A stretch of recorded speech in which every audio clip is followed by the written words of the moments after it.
L'arrestation de Jean marque le point de départ d'une action de type nouveau. Il n'est plus question du baptême, il est toujours question de se convertir, mais la raison est nouvelle. Le règne de Dieu est à la porte, ouvrez-lui et il sera là. Jésus jusqu'alors parlait en prophète, annonçant le jugement de Dieu. Il est maintenant l'évangéliste, celui qui apporte avec lui la nouvelle décisive. Dieu pardonne. Les premiers chapitres de Marc traduisent avec une sorte de fièvre l'allure de cet événement saisissant. L'événement est si pressant que pour l'annoncer, Jésus se met en mouvement. Quittant son installation au bord du Jourdain, il circule à travers tout le pays, ne s'attardant nulle part, portant partout son message de joie. Cette joie, il l'apporte d'abord à ceux qui souffrent. La maladie et la misère envahissent ses journées. Profondément atteint par toutes les détresses, la pitié éveille en lui sa puissance miraculeuse.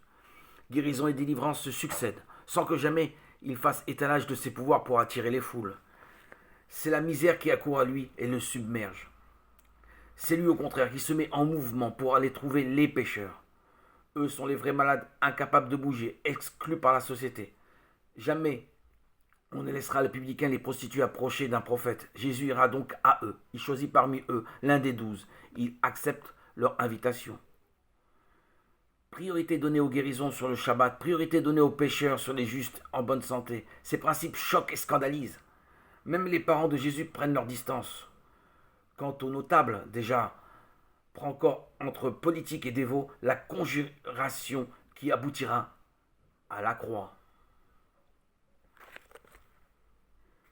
En moins de 3 chapitres, Marc donne une vue d'ensemble de ce qui fait sans doute l'existence habituelle de Jésus. Une vie exposée à tous les regards, livrée à l'impatience de la misère, à la curiosité des foules, à l'hostilité d'adversaires toujours aux aguets. Une vie donnée à tous.